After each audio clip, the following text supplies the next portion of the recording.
1-2 count. Runner on first.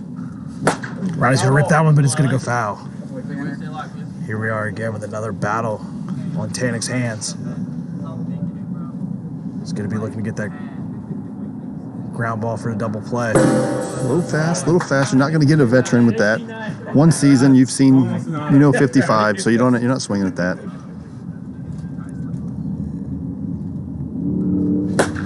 And he's going to rip that deep. Is it going to get to the wall? And a great play by Tom Gannon to get over and secure that ball in the gap for out number 1. Again, the platinum glover, best outfielder in the league, covered much ground.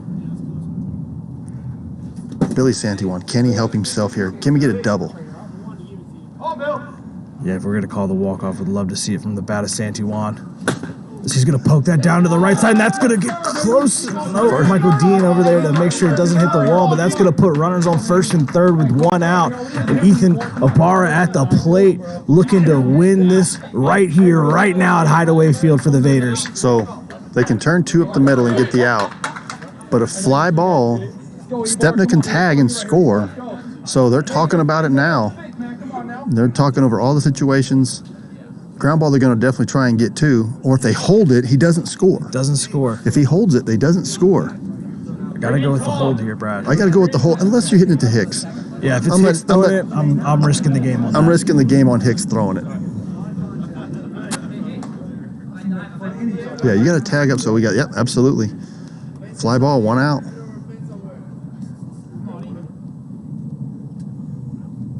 You can tag.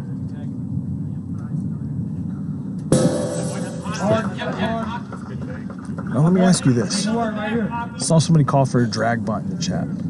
If you don't hit the strike zone, that runner doesn't stay. The runner scores, correct?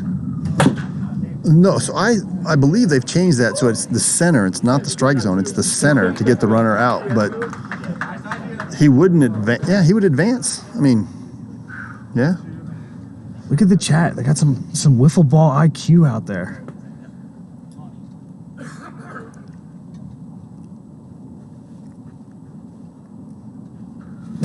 Foul ball, that's 1. Yeah, remember that. Yeah. The runner has to be forced. So ground out, he doesn't score. So yeah, ground out, he doesn't score. He has to be forced out, so he doesn't have to go. But Ibarra's looking to put this ball in play. Oh, good eye. Good eye. 2-2. First and third, 1 out. Twos, I think.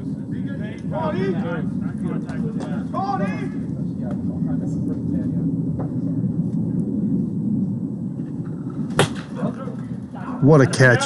What a catch by the rookie. What a catch. Now it comes down to Eder. Can Kyle Eder get a base hit here? He's hit the ball hard. He's seen Adam a couple of times. This is his chance. Taverna, the rookie, just proving himself time and time again tonight on the defensive side of things. Why he's on the Sand Vipers team. And it's going to be a dribbler down Trench McCone. And he's going to bounce it in. That's going to score the run. The Vaders win on an error from Trench McCone as they take game number 2 here at Hideaway Field. Wow. I wouldn't have said that. I didn't think that would even be an option. Trench McCone, rookie covering second. Looked like he was there. Looked like he was there. I mean, I'd have to look at the stream there. It looks foam, yeah. But he bounced it. Yeah, he bounced it. Yeah, I thought the Toronto was there. Like, I don't know. Yeah, I don't know. I would have thought they would have went to second for the easy out. Okay, so we got a 1-1 rubber match. They got Tanner Roundy for as many innings. He's got 8 innings or 7 innings in his belt, so they don't need a lot. They just need somebody to get through an inning, throw to 3 batters, and go to Tanner. Vaders got a chance here. Santijuan with a complete game shutout against the Vipers. I love it. Yeah, Santijuan was locked in there. The knuckle was nasty. The knuckle was on tonight, that is for sure, Brad. Well, I know we got a lot of guys that want to pitch. We might try to figure out how to throw a knuckleball. You know, I think Taravella's been working on a nice one. Well, he has a nice one. Him and Billy both do, but I don't think they throw it as often as Santiwan. I think Billy probably throws it 60% of the time. Our guys throw it, occasionally here and there. Bless.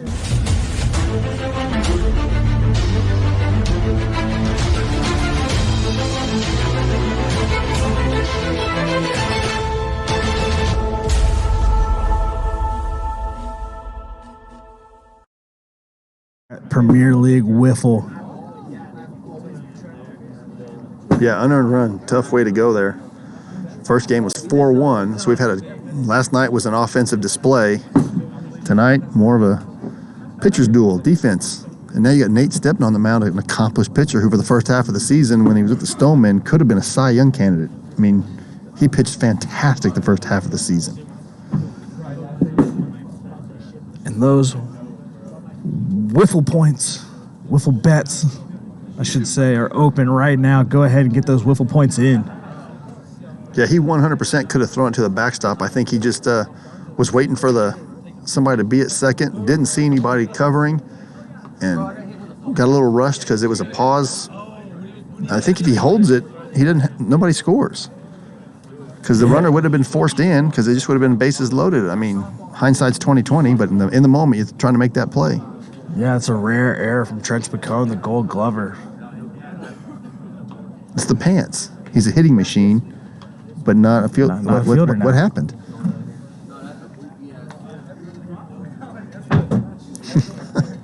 No, Trench doesn't need any more. A few hot cocos. Just the medication. Just the medications. Some big numbers going up early on the Vaders, plus 2.5 here in this rubber match. Yeah, I mean, they've scored a grand total of 2 runs, 1 unearned and 1 on a bomb. I don't see them winning this game. I think you're going to see a little offense from the Vipers. They had some base runners, and the knuckleball was dancing, but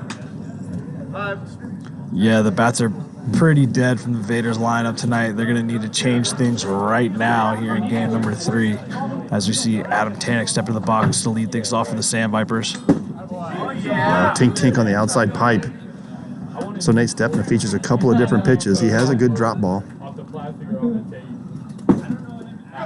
And he kind of lives in the 50 to 52. Doesn't really throw that hard when he's throwing strikes.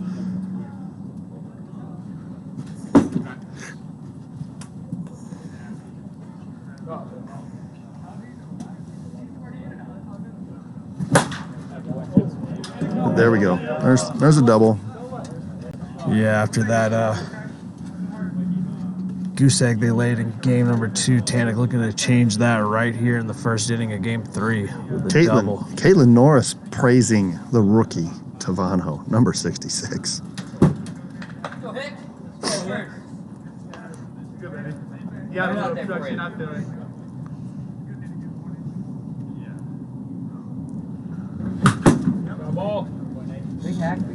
See Hicks fouling that one back, 1-2 count.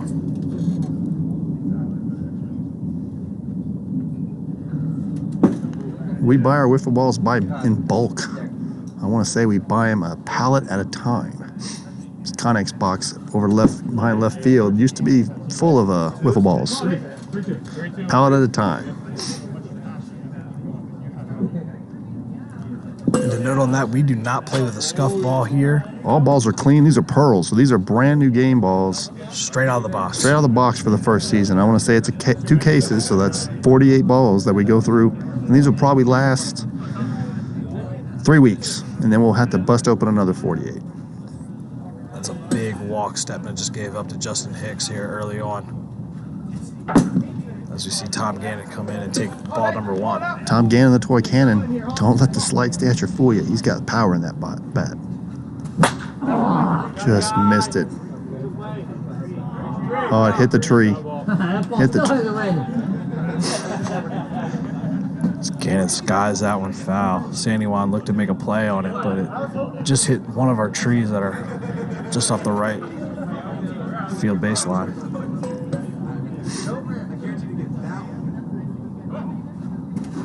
Oh, what a check. Good hold by Gannon.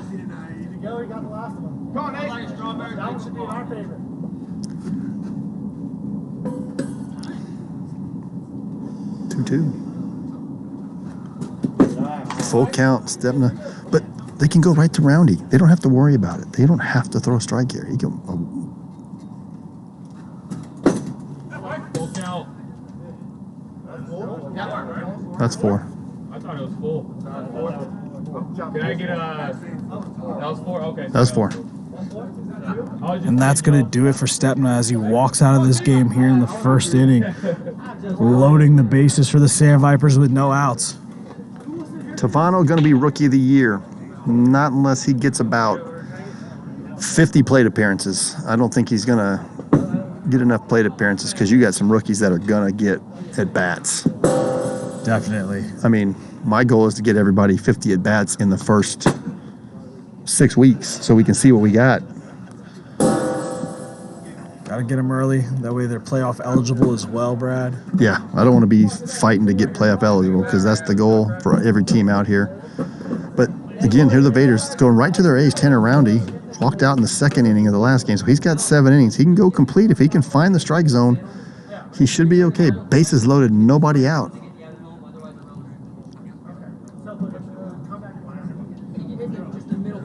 Yeah, it's just the middle panel and a force out at home now, not the strike zone, just the middle panel. Trench Pacone, the all-time leader in grand slams in PLW history. I think he has 6. He's going to rope that right up to Sandy one. He's going to make a play on it. They're going to take the easy out at 2, but that's going to score a run. The Sand Vipers are up here early in the top of the first in game number 3, 1-0. And that's going to bring Glenn Meadows up to the plate with the runners in first and third for his first PLW appearance at the plate. So he sees ball number 1. Anthony, I think you might have the Rookie of the Year. Kiefer is going to be a stud.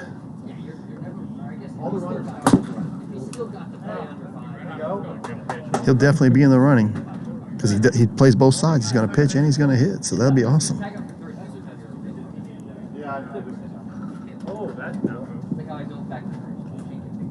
Glenn Meadows is getting his first at bat, getting his first PLA at bat again. Had some good swings in the tryout. Was definitely on everybody's radar. Can he get a hit off the Rookie of the Year? Reigning Rookie of the Year. And he takes the walk. That's huge. He just turned his lineup over. With 1 out here. With 1 out. Great first at bat by Glenn Meadows, drawing his first PLW walk. Hey, there's 1 out. Hey, know who you can tag on and who not to tag on. We talked about in the pregame meeting. No, a pregame meeting. We don't have those. All right. Here's Tavano. Chance to do some damage here. Ooh, some nasty stuff at 50 miles an hour for a tink-tink. Strike 2 on Tavano. He's put the ball in play, though, so I like his chances here. Seeing this name a lot in the chat. An early fan favorite for the rookie here. As he watches that wide. 1-2 count. Bases juiced.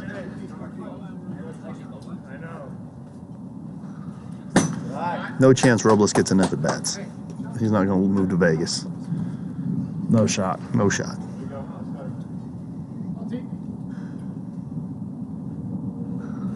But he is probably one of the top 5 wiffle ball players in the country. So it would be great to have him come out and bolster this league for sure.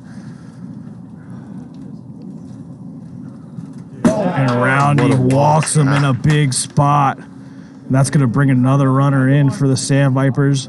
And the Vaders are going to go immediately to a pitching change, giving the rock to Billy Santiwan, who we just saw in game number 2 shut things down. And this is where the Vaders' struggle is with pitching. He drafted a bunch of pitchers and he hasn't put them in. I'd like to, still got a game here.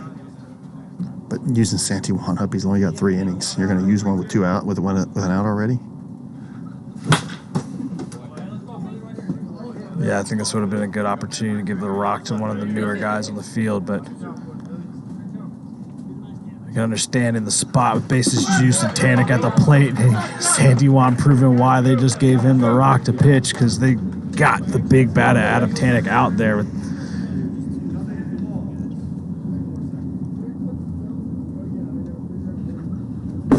Good take.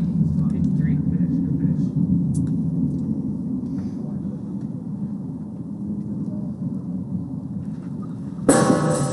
Filth. Straight filth.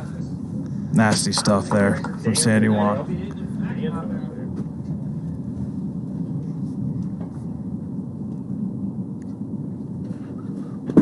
Lead. 54. As hard as he threw that, it was 154. Great pitch. 2-2. Hicks gonna rope that, but Roundy gonna camp under it to secure the out to end the top of the first. So yeah, you got out of the inning. Only used one inning. If they score a run here, I wouldn't go back to Santiwan. I would go to Burley again. He threw well.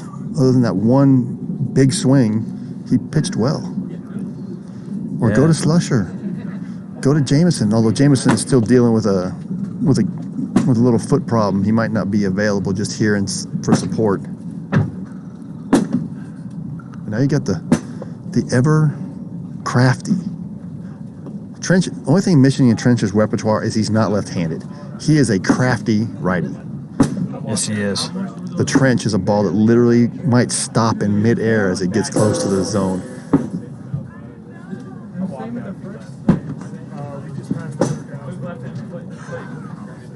Just past 100,000. So that's awesome. Got the news from downstairs in the dungeon. We just passed 100,000 followers on TikTok. Thank you. We can't say enough. Thank you very much. Spread the word. Tavano going right to third base. I like it. There's the Trench. So nasty.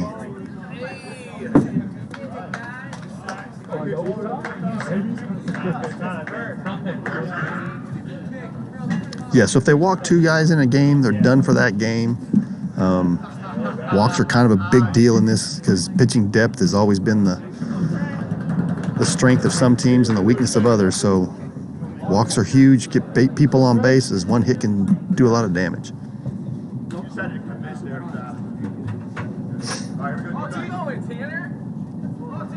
on, let's go. I'm good right here. Trust me. That's it.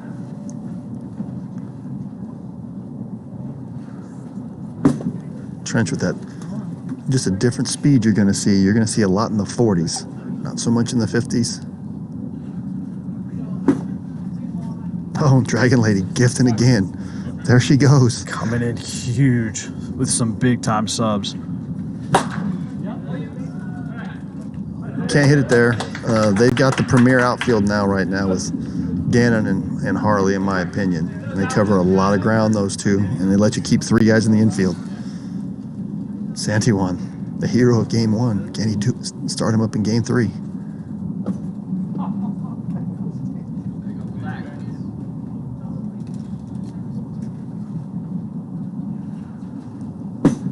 Oh, almost got the bat. Almost got the bat.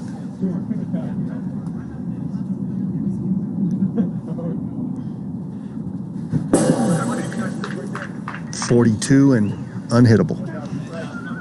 Come on out if you think you can hit it.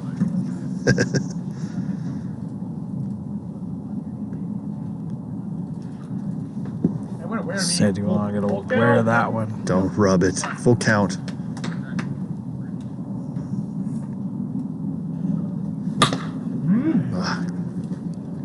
He's going to hit a dribbler out to short, and Hicks going to make easy work of that one for out number 2. Out number 1 here, the bottom of the first. Sorry, out number 2. Out number 2. And Barr steps to the plate, got power. Hangs that slider. He's going to deposit it right over the pink box sign. But you can't hit it there. Just too smooth. Like, I think Butter over there. I think he hits Butter the strike zone on every throw. And they're going to Burley. Great call. Sasai going to save those innings in case Burley can get him close. Santiwan come in and shut the door. Yeah, I heard that. Nice. Let's make the last out a big situation. Dragon Lady, we are proud too. Thank you very much for the support. This is a lot of work, guys. This is what, 2.5 years, 4 seasons. It's just, the community's growing by leaps and bounds. We called it 100,000 followers. We thought we'd get there this week, and what a great job. Second day of the season. You got 18 weeks, boys and girls, 18 weeks, Monday through Friday, 6:05. These are the teams that'll be featured on Tuesday nights. The Vaders will be home. You'll catch one of these 2 teams every Tuesday night. On Monday night, you'll catch either the Ones Or the Bombers. The Bombers. And then on Wednesday nights, you got the Night Owls and the Legends. Friday, I know is the Lightning. I don't know who the other team on Friday is. Thursdays, I have no clue. Thursday's no clue either. We're more concerned about ours. But yeah, basically these are the teams you're going to see. So if you find a team that you really want to follow and you're going to cheer on your favorite team, this is the night. If you see them on this first week, this is the night they're going to play. One of these 2 teams will play every Tuesday night. And what was Monday's results? The Ones came on top of that series 2-1. Mm-hmm. They won game 2 and game 3, with the Bombers taking game number 1 off a big shot from Mateo to win that first game 2-0. As we see Tom Gannett fly out to Kyle Eder there to start things off in the top of the second. Well, that's right. Lightning and Cajuns on Friday night. That's going to be a good series.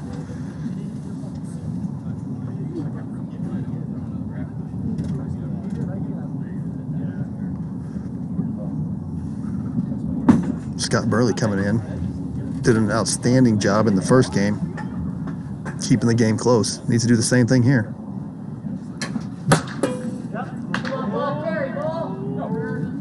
And Round, you got to camp under that one to secure out number 2. McCone is not happy with that one.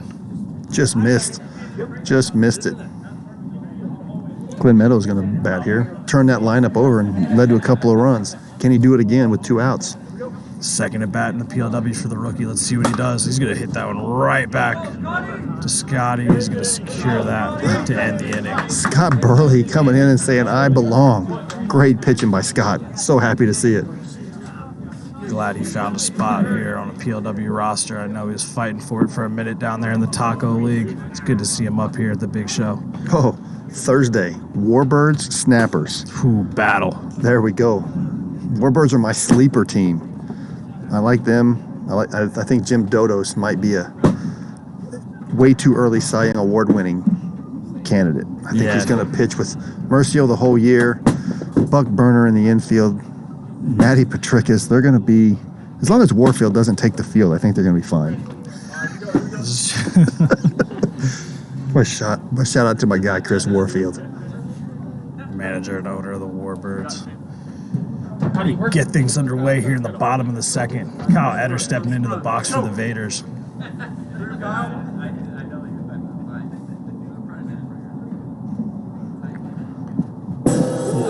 Ooh, Trench Bacone made me eat my words last season when I said he didn't have any filth. Breaks it out right there. Welcome to the league, Kyle Eder.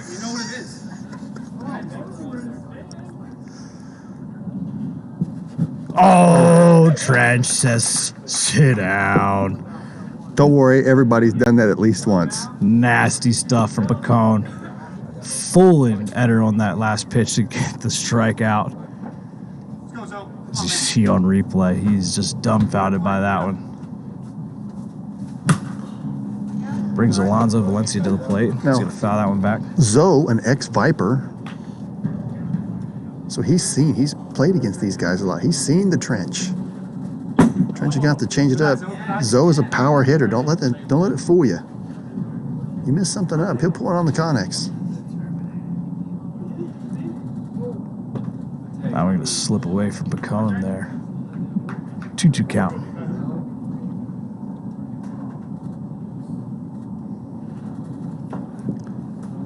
So Trent, we don't have the faces to aim at. So some pitchers are saying they don't have a point to aim their pitches anymore. They used to have faces to aim at. And Lentz is going to rip that one. But Harley Jr. says, no, sir, as he leans against the fence to catch that and secure out number 2 here Almost in the bottom of the second. Almost called that one. He just pulls that a little bit more. Deepest part of the yard. Brings Nate Stepna up as he watches ball 1 in.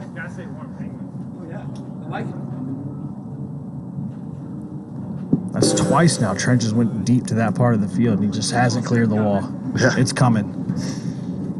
As these Vegas weather warms up, the balls are going to start flying more and more. Human controlled is the 5 second. You see Hicks with a routine ground ball to end the inning.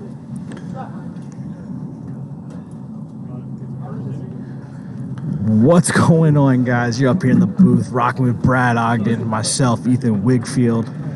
If you're just tuning in from TikTok, welcome to this amazing production. As we said earlier, 100,000 followers, Brad. Wow. Unreal. Wow. Wow, who would have thought when we came out here? Well, I came out here last winter. I had a brief introduction. Jason Stevens said, "Do you want to play?" I said yes. And we've come a long way. The lighting is better. The production is better. The competition is ridiculously better. And to note on that, the TikTok's really only been in existence for about 8 months. Yeah, 8 months, roughly. To do 100,000 followers in that amount of time, unmatched. Yeah, and thanks to all you guys out there. We couldn't do it without you. We do it for you every night of the week, 6:05.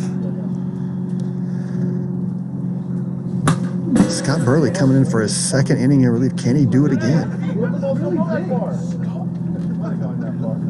Lemon 8 Gaming. The Vaders won 1-0 in a walk-off. And our early chat favorite here with Tavano stepping in.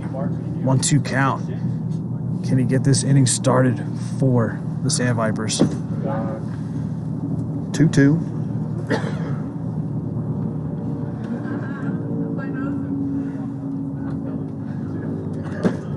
I will not do that to him, Caitlin, because all you gotta do is say that out loud, and he'll pucker up.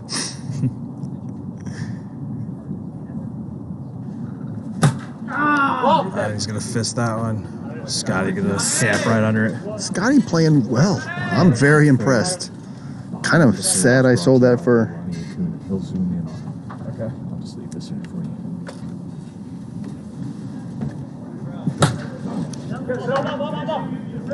What was that for the Leilani? Yeah.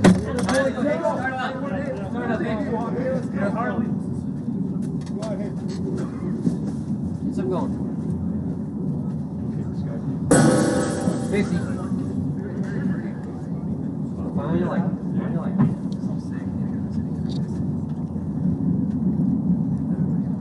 Justin Hicks stepping in, looking to shake things up. He's to hit that back up the middle for a base hit. Put a runner on for the Sand Vipers here in the top of the third. Game of inches there, just over Scott's hand, just outside of Santijuan's reach. Great effort all the way around. New dice, new dice. Scotty's not playing games. A lot of focus on his face there. With 2 outs.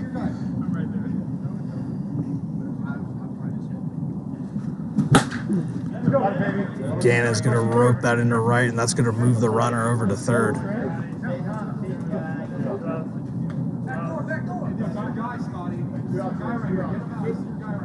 on, Trent.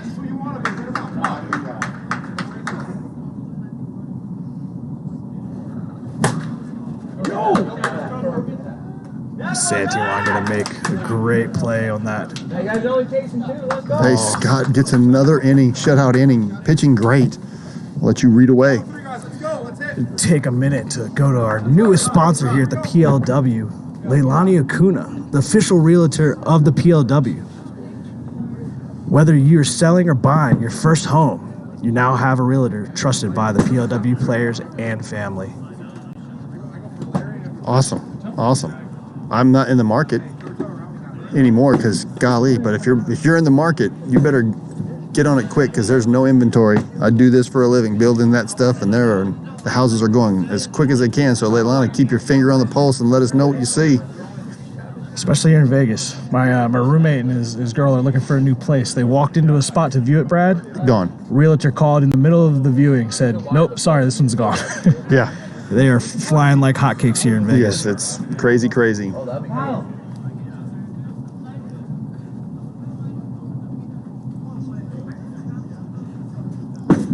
Yeah, Hyperstrokes 113. This is probably one of the biggest wiffle ball fields in the country as far as dimensions go, especially the center. Tanner Rowdy's going to rope that through the gap there on the right side of the infield for a base hit. The Vaders need base running right here in the bottom of the third. They got to get it going, got to get these bats alive. So 10 teams in the league. Bottom 2 teams get relegated. They have a Challengers tournament at the end of each season to get back into the league. Oh, great pitch by Trench. And the Vaders are really the first team ever to come out of the Challengers tournament. As they, when we were an 8-team league, they eliminated the Stonemen, and then we expanded to 10 teams, which brought in the Lightning and kept the Stonemen, which are now the Cajuns. What a play. Tavano. And it's going to go just over 5 seconds. 5:17. What you got? 4.94 and 5:17. Now we have Down to over 5 seconds. It's going to be over 5 seconds, so there's not going to be a double play, but what an incredible play by Tavano down there at third. Absolutely. Absolutely great play. Gave Adam a chance to get the second out. Great play. Now you bring up Nathan Ibarra. And he's going to prove to be a great defensive asset this season for the Sand Vipers, especially when you got Trench McCone on the mound. I know they've been looking to fill that third base role when Trench is pitching, and I think they might have found it tonight in Tavano. Absolutely. Because Trench throws a lot of slow off-speed pitches, a lot of balls to that side. And you're hitting it to Hicks, Gannon, and now Tavano. What a lineup. What a great defensive play. Locked down on the left side of the field. Ooh, 59. Hey, 1 more mile an hour, he got a free base.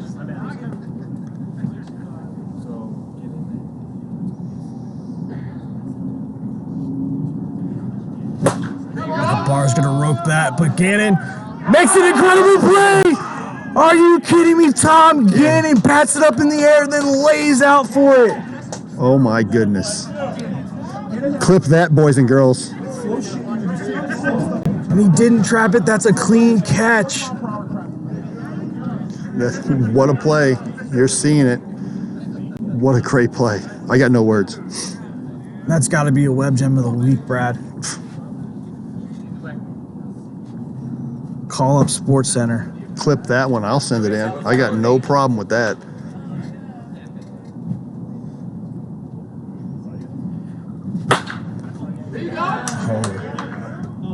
That's a double. And roped.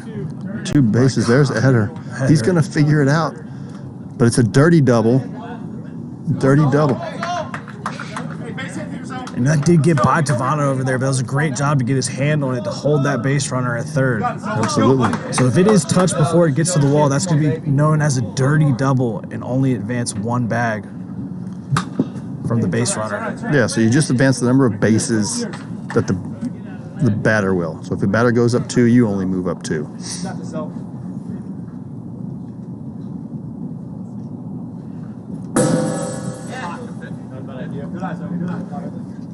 Trench trying to gas him up a bit. Zoe says, nah, I know what that is. Lays off of it for ball 1. Dragon Lady, I didn't see a clap.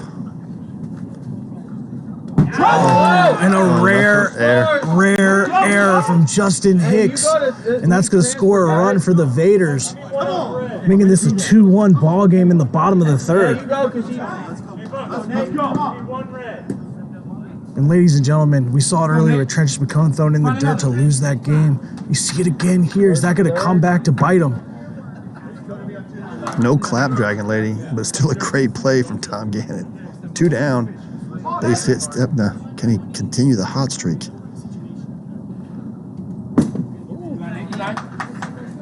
Nate's going to watch that one in for ball 1. 1-1 count.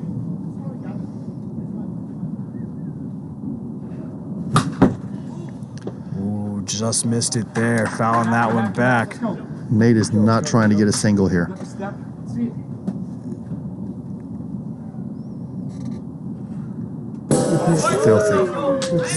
Filthy slider by Trench McCone to catch him looking and hold the runner on Watch this instant replay, folks. This ball is behind him. He has to give up on it. Up here, it looked like there was no way that was going to be a strike, and it broke probably 4.5 feet. What a pitch. How do you hit it, Brad? Prayer. The power of prayer. Power of prayer. And Scott Burley going back on the rubber. We've got a game now. Yeah, the Vaders looking to keep that quick work that they've been doing on the Sand Vipers, getting these 1, 2, 3 innings as you saw in game number 2. But we're here, new game, top of the 4th. Rookie Glenn Meadows is going to lead things off for the Sand Vipers, looking to get his first PLW hit. Right, couple of walks, got a good eye. And as a bottom of the order guy, all you're trying to do is turn that lineup over to the top. Every team's leadoff hitter is nasty.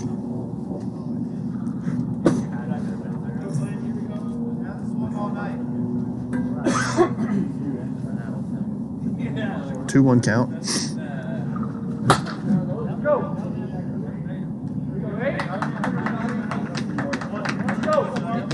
This is game 3. We got a split. This is the rubber match. Now you got Tavano made a couple of great plays. Will that translate into a hit here?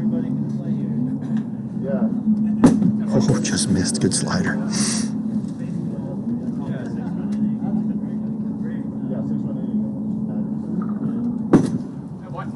Well, Nick, welcome over. Hit that subscribe button. Get rid of those ads.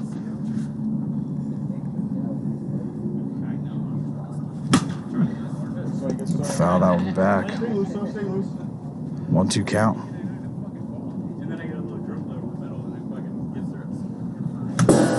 Foul ball.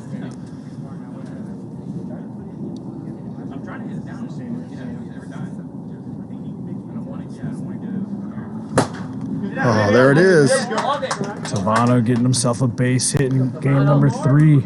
Base and Hawk. No walk. That's huge for Burley. He needs to get through this inning. Needs to get through this inning. Keep it close. Vaders take the lead. Santiwan comes in, and they got a chance to steal 2 here. Great pitch at 52 from Scott. Absolutely. Caitlin, welcome to the chat. Sorry, I won't say go dad. I'll let you say that. And Adam Tank's going to drive that one out into right field, but Kyle Etter's going to be right there to secure that in for out number 2. That's the 6th fielder. I think that would have been an out regardless of the fielder. Somebody's always going to be there for Adam, but 6 fielders now as opposed to 5 the previous seasons. Definitely going to see a shrinkage in those batting averages this season with the extra fielder out there, Brad. Yeah, I mean, I still think somebody's going to hit 400, though. Somebody's going to hit right at 400. And it might be this man here, Justin Hicks. Oh, but you see Zoe make a great play on the ball. Scotty going to secure it and get the out at home. Oh, wow, 4-9-3. 4-9-3, a close one there, but a great play by Valencia down there on the third base line, laying out, giving it his all to keep his team in this game as the Vaders come in chasing a 2-1 deficit. Yeah, so we got a game. I love it. This is a great game. I didn't think it would be a game with Trench on the mound and again walking out. First Stepna and Roundy. Santiwan's been the only effective pitcher that they've had, but Burley's come in and shut the door in 2 games. He's pitched great. Keep it a minute. Hey, that was a gift from Adam Tanek right up into the booth saying, hey, how you doing? He'll be in the booth tomorrow night announcing our game, so we'll throw one at him. Yeah, time for a shameless PLW plug. Legends versus Night Owls tomorrow night, right here at Hideaway Field, 6 p.m. Right now, you're tuned into game number 3, the last game of the evening. We're in the top of the 5th inning, bottom of the 4th inning. Sand Vipers up 2-1. Tanner Roundy going to lead things off here for the Vaders. So Tanner, flipping sides here, going to bat left-handed. Is a switch hitter, dangerous both sides. That slider just gets away there and comes slider back in. Yeah, it was literally around his bat. I feel like I saw that in slow-mo. Did you see that? Yes, super slow-mo. 41 miles an hour.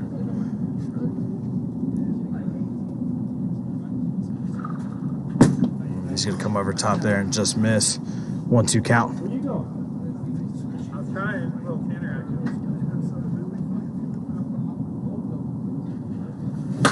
Oh, there it is, but the one air's been made. I don't think you're going to see another one tonight. Or maybe all season. Yeah. Hicks is just so solid on that left side. Thanks, Dragon Lady. We appreciate it. Gonna be a good series. It's gonna bring Billy Santijuan up to the plate. Oh, Trench is locked in right now. The slider is breaking just how he wants. Some nasty stuff he's throwing right now, Brad. Before the break. That's a big breaking slider, folks.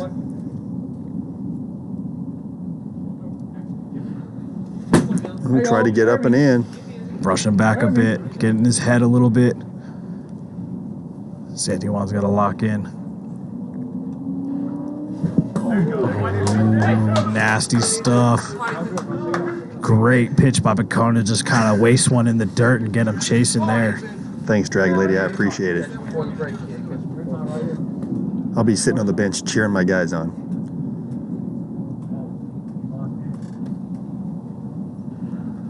Nathan Ibarra has power. Already hit a home run in the series. They could really use a little lightning here. A little lightning in a bottle. Get a couple runners on. Make him work right here. Make him work. Let's go.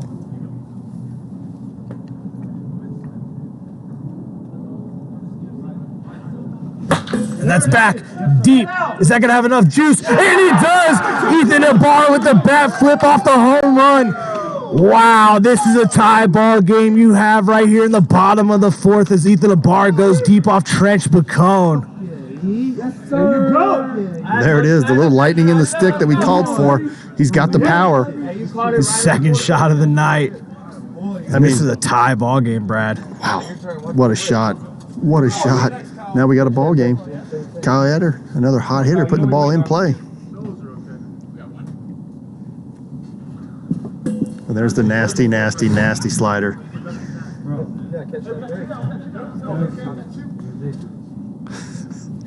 I think you can hear him say, that's ridiculous.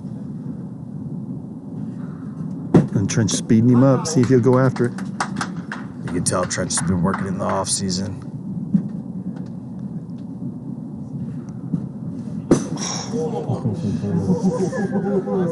Trench knows he just missed on that pitch there. 2-2 count. Can't give up on anything these guys throw.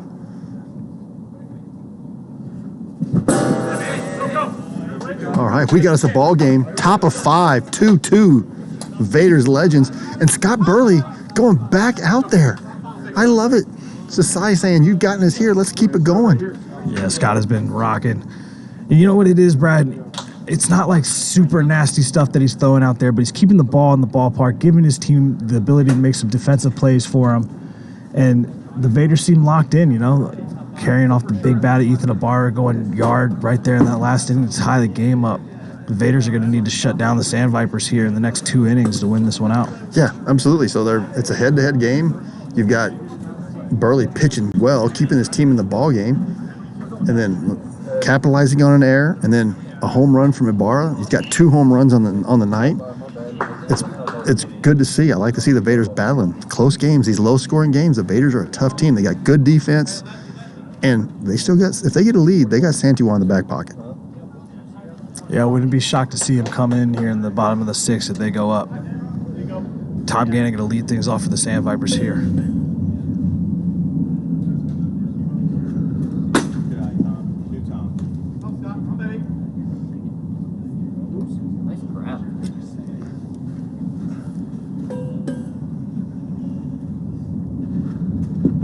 Watch that wide for ball 2. 2-1 count.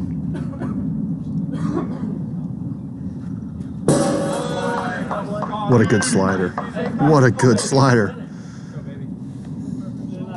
Top 5 this season, man. Tom needed a second to collect himself there. 2-2 count. They got a battle going on, Brad. 3-2. Good pitch. Good pitch. Got to throw a strike here.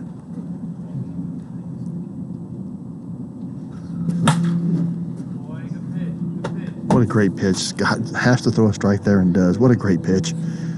Yeah, you know, you're in a position right now where you can't necessarily give up the cookie to Tom Gannon, who would absolutely smash that one, but he goes to that slider he's got. He seems to have great command of it, but he's going to turf that one there and give up the walk and put a runner on for the Sand Vipers here in the top of the 5th.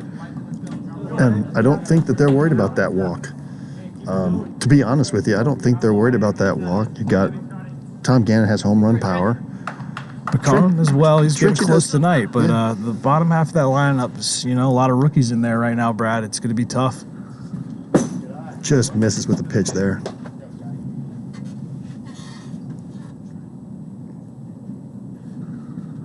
Tink tink on the top pipe.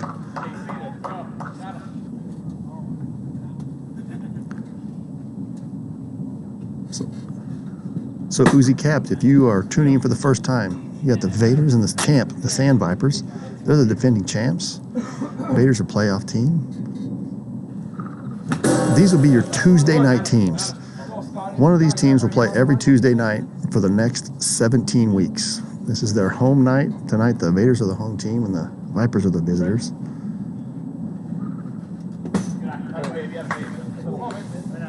Every night this week, you'll see two teams. Those two teams will be featured on that night of the week for the whole season. 10 teams in the league. And Trench is going to go back deep. And that's going to be out of here off the palm trees.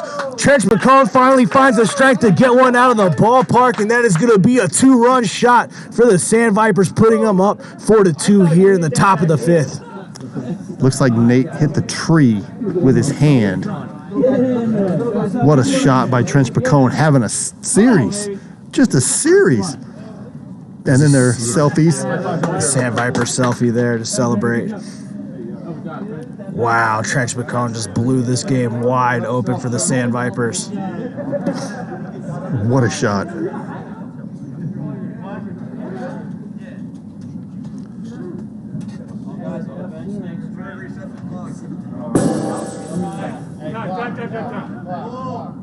a 50-second time. Sorry, my bad.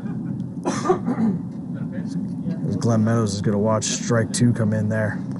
1-2 count. Yeah, post-game interview, Trench McCone running away with it. Trench with nothing short. He always has something to say.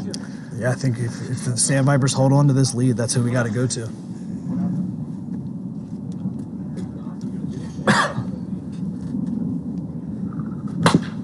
No, he's got tape on the bat. It's just yellow. He's got some tape on the bat. Everybody has tape on the bat. At least in Besides some- Trench. Yeah, Trench is no tape. No tape. Not sure if Merciel's still rocking with the no tape as well. He's one of the other guys that goes with just a classic yellow. If he did get a hand, yes. If he did get a hand and flipped it back in, it would only be a single. So that would have been a dirty single at that. So he would have only gotten one base. But nope, he hit the tree, and the ball hit the tree right after his hand did. Oh, and there's Scott right back with a strikeout. It's going to turn it over to Devano, trying to get things going here with 2 outs. Sees ball 1 and 1-1 count. Tape kind of adds a little weight to the bat. You got some batting tape on there. The bats are really light. Oh, right at him. Bats are really light. Plastic on plastic doesn't kind of spins a little more. So the guys add a little tape to add a little weight, a little contact zone, a little bit more rigid of the bat, so that if they check swing, it doesn't break or bend.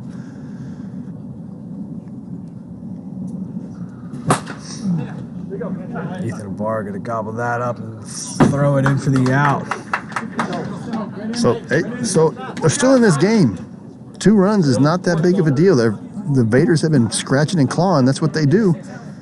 And Trench has shown a little vulnerability. So let's see if they can keep scratching. They got 6 outs to win this game. Yeah, they do. They gotta get things moving here. Can't rely solely on the bat of Ethan Ibarra. Gonna need some action from the rest of that lineup here for the Vaders. Absolutely. They got to get some, they've scored 4 runs. And Ethan's had 2 of them. The other 2 have been on errors. So there's really no offense to speak of outside of Nathan. But they have the potential. So they've been putting the ball in play. Let's see if they can continue to put the ball in play and see if good things happen. That's all you can do. It's all you can really hope for. Just keep putting the ball in play and things will happen. You might see a few errors, which is rare from the Sand Vipers, but good things happen when you put the ball in play. Absolutely. What's a good series batting average? You can go to stats. Some of the best hitters, Adam Tanek hits over 400. Tom Gannon hits about 380. Taylor Briner hits over 400, but I would say 300 is a good average. It's kind of like Major League Baseball. You hit 300 in PLW, you're doing some things. Yeah, I think this year, Brad, you're going to see a lot of those stats fall in line with Major League Baseball this season. Yeah.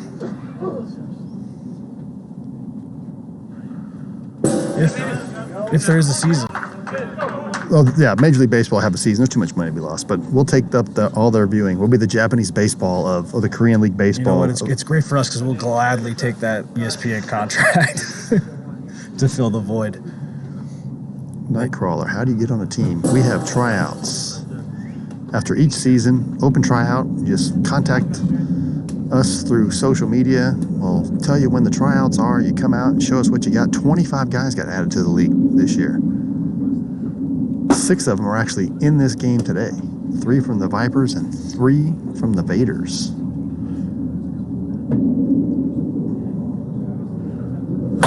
Stepping to rip that down to Tavano, but he's going to grab that, but he's going to turf it. And as we said, put the ball in play, good things happen. And Nate Stepna's going to find himself down on first base after the error by Tavano.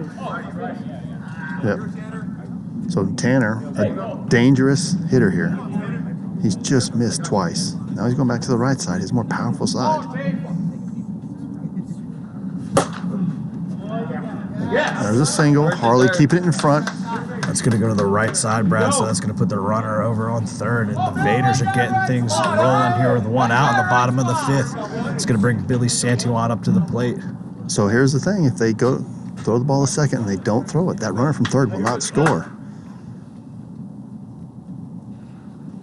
But I think the Vipers are going to try and turn 2. They're going to try to get out of this inning. They got 2 good middle infielders. They're going to try and turn 2 here. Santillan, big swing and a miss. 1-2 count.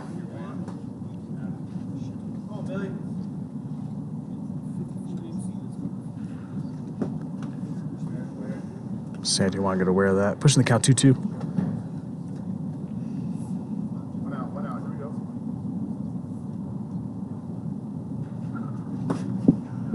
Ooh, full count, Brad. Full count. Full count, and you know who's on deck. Trench has gotta dig deep here and secure a ground ball out, I think, Brad. Yeah.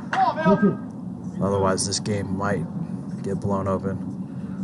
Oh, and he gets a big time strikeout on Billy Santillan. Trench McComb with that nasty slider, and Santillan cannot handle it. He's going to go take a seat in the dugout. But hold on here.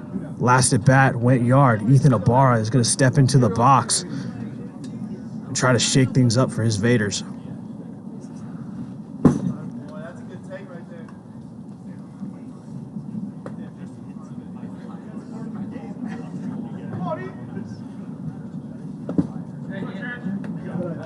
And I don't think Trench is going to give him anything close to hit here.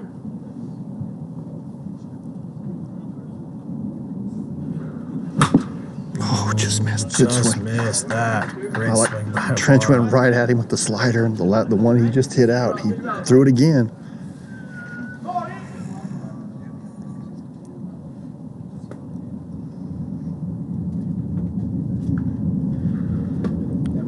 Trench going to gas him up, trying to get him swinging there. It's going to move the count full, 3-2. 2 outs here in the bottom of the 5th. Oh, he Great walked the base. eye. I think they're okay with that. I don't think they care about the walk there. But Kyle Edders, Trench has made him look foolish twice, but he's hit the ball hard once. So does he have the advantage now? Yeah, you know, solid baseball player coming over to the game of whiffs. He'll adjust. Can he do it right here at this at bat when the Vaders need him most with the bases loaded with 2 outs? Clean singles, scores 2 runs here. The double clears the bases. Oh, and he got him reaching for that one. That is not a pitch you want to swing at there, Brad. 0-2 count.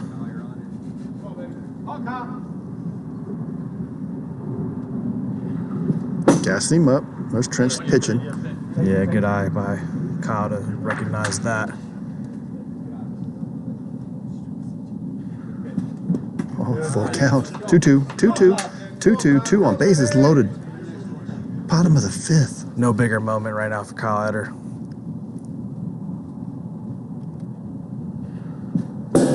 And Trench freezes him with a nasty slider to leave runners stranded out there for the Vaders. Trench got himself in a little bit of a jam, but he dug deep and battled back. Wow, what a clutch pitch by the veteran.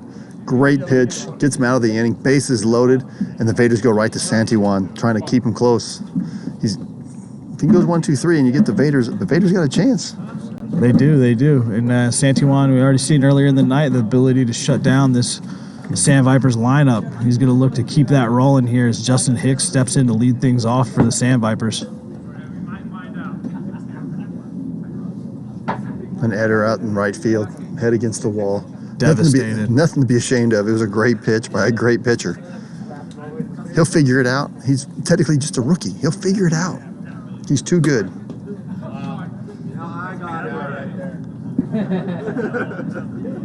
Nice job, Hicksy. Make the guy with one arm go get the ball.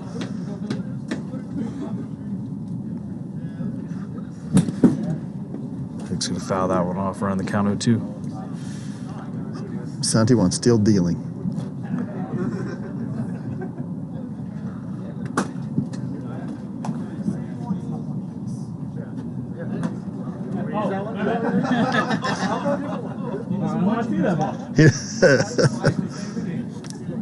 One, two. There's that nasty knuckleball. I can't tell you how much that's moving, folks, and he's throwing it at 50, which is like 85 miles an hour. It's almost unhittable. Come on, yeah, let's go. Come on.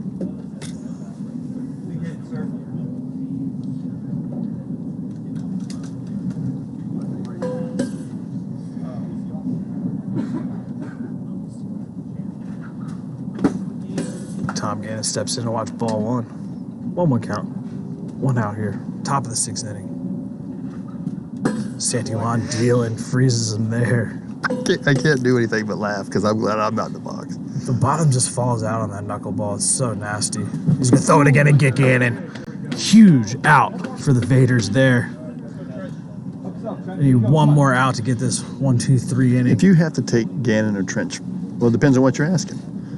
If you're asking for a hitter, I'm going to take Tom Gannon. I'm probably going to take Tom Gannon pitching. Third base, I'm taking Trench. Look at that ball, English all the way foul. Jim Dodos, the man himself, the velvety tones of Jim Dodos, who should be in the booth here pretty soon. Trench going to rip that down, but that's going to bounce off Zoe into the outfield for a single. Knuckle in, knuckle out. Sand Vipers looking to add to this lead here. Is that 5 hits for Trench with a home run? 6 hits for Trench? On the day, I believe so. Wow, what a series. And Glenn Meadows is going to get his first hit in the PLW. Wow. And rolling this over. And rolling this lineup over. It's going to bring another rookie Tavano up to the plate.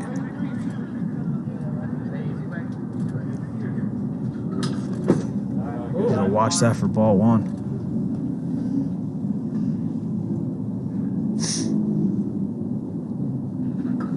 And the chat's saying it, Brad. It's the pants. Yeah. It's got to be the pants. I'll mention that to him tomorrow when he's in the booth. And that'll spin foul. Tavano battling up here, fouling a couple of them off. 1-2 count.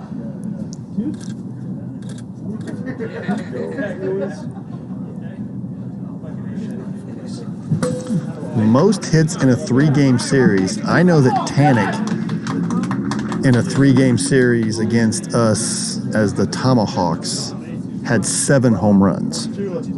So I can't imagine that he had less than 11 or 12 hits in a 3-game series.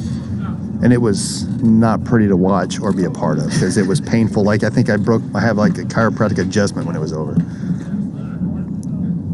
Yeah, Tanik's definitely a big bat out here in the PLW. Sand Vipers going into the bottom of the 6th, up 4-2. Up 4-2. They've got plenty of options. Do they stick with Trench? Do they go to Gannon as the closer?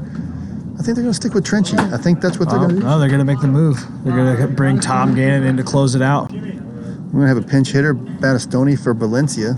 Oh, they're going right to Gannon. And then Dean, so they're going all defense here. one of their best defensive lineups with Trench at third, Hicks at short, the rookie Tavano at second place, who we've seen make some great plays tonight. And you got Dean and Harley Jr. in the outfield, and I think you're going to start seeing this more and more, folks. A 2-run lead in the last inning, you're going to have quote-unquote a closer come in. I just think the wins are too valuable. The teams are too evenly balanced. Teams are going to go to their best defense. I know that's what we're going to try and do, go to our best defense in the late innings when you have a lead.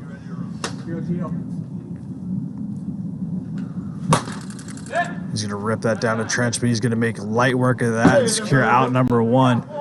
The Sand Vipers 2 outs away from winning game 3 here and winning the series 3-1. Yeah, Hookham, I want to say he had 7 home runs in a series. I know he had 3 home runs in one game, and they were not back-to-back at bats, but in the middle, I think he had a double.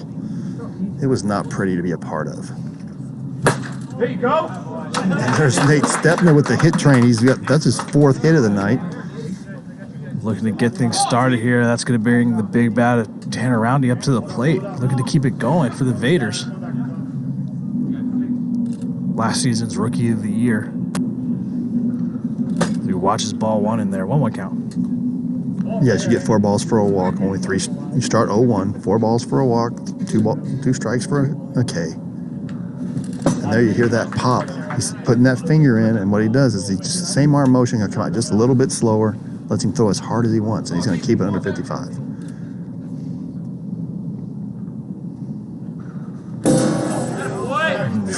Straight filth from Tom Gann just putting on an absolute display of wiffle ball pitching ability here tonight at Hideaway Field. All right, Billy Santiwan. Can he get a hit and get Ethan a chance to hit here? Nathan. Can he get Nathan Ibarra a chance to hit here? Can he get on base and bring up Nathan with a chance to hit a 3-run homer to win the game? Yeah, he grooved him one right down the middle there. That was the one to hit. He's not going to see another pitch like that the rest of this at bat. That's going to come in just hot at 56. Everybody turned and looked to the screen immediately. Bailed out by the speed pitch limit there. Santiwan going to watch that high. 2-2 count. 2 outs, man on first base. Bottom of the 6th. Vaders fighting to stay alive here in this game. Oh, good hold by Santiwan there. Full count. Ibarra on deck already with 2 home runs. Is he going to get a chance to step in and win this for his team? Good eye by Santiwan, and that is going to walk him down to first, put runners on first and second, with Ethan Ibarra stepping up to the plate. Already seen 2 bombs from him tonight. Can he do it again? Can he hit a clean double to the wall to tie this game? What is going to happen here? Watches ball 1 in there. All eyes at Hideaway right now on Ethan Ibarra. Oh, some filth from Tom Gannon gets him swinging. Little corkscrew there. Corkscrewed him into the ground with that big curveball right in on his hands.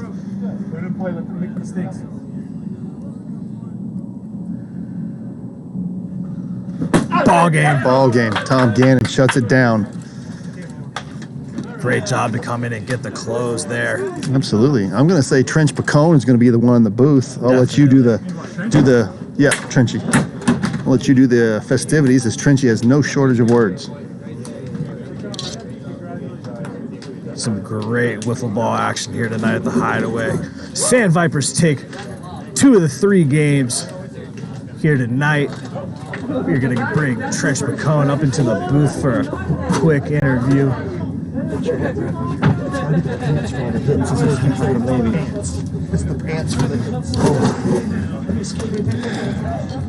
And here he is, the man, the myth, the legend, the soulful voice of Trench Pacone. As much as winning that series, 2 out of 3 right there, nothing's going to haunt me more than that throw in game number 2. What's going on here? All right, 1 second, guys. Game number 2, man. I turfed one. Really upset at that. Tried to come back in game 3. Put a little more power on the bat there. Everybody knows in this league that I'm lot of balls on bat, hits for other teams, but I just stay in there, rely on my D. Gannon makes some ridiculous play out there. Harley's throwing his body in there. The Vipers weren't defensively doing too much. A lot of balls in the turf cost us some runs and some plays right there, but I'm happy with the performance of the Vipers tonight. Definitely. So you had some warning track power, hit a couple balls right out there. They almost went yard, and then you finally get up there and put one in the palm trees. How good did that feel to get it out of the ballpark? Yeah, anytime you could help yourself out with runs, it feels good. I'm always, I still don't consider myself like this elite pitcher because a lot of balls get hit into play. But again, I just rely on my D, see what I could do offensively. And we took 2 or 3 right there. I wish it would have been 3 out of 3, but we'll take the 2 out of 3. Definitely. And I got to ask you this, Trench. Go. The chat is saying it's the pants. Is it the pants that is doing it for you at the plate tonight? We had a team meeting about that. What it really is I have 2 heat warmers in each back pocket, so I keep those cheeks real warm and fuzzy. Well, how was it to watch the game, man? I know when I pitch, people love it because definitely there's going to be a lot of bats on balls. It was great, man. You had some filthy stuff. The slider was really working. There was a moment there where there was one pitch. It was like slow motion around Tanner Roundy's bat as he was hitting from the left side. It was nice, man. Yeah, I hope everybody had a good time tonight watching the Vipers versus the Vaders. And kudos to the Vaders, man. They're here to play. They got a very good pitching staff with Roundy, Stepna, and Santiwan, and then Burley as well. He seems like he's going to come around and make some noise. So watch out for the Vaders, guys. Well, you heard it here first. How'd we do? How's the stream doing? Doing great. Rocking with 357 viewers right now. We are tuning out here in a second, but POW Nation, don't go anywhere just yet. Tomorrow night, 6:05 Pacific Standard Time. We will be right back with the Legends versus the Night Owls. You're playing tomorrow. We are. Big matchup then against the Night Owls. All right, man. I'm going to go celebrate with my team a little bit and have a hot cocoa. Thanks for having me up here, man. Of course, man. Thanks, Ethan. See you guys tomorrow. All right, POW Nation, we are going to be signing off here. Tune in tomorrow, 6:05 p.m. Legends versus the Night Owls.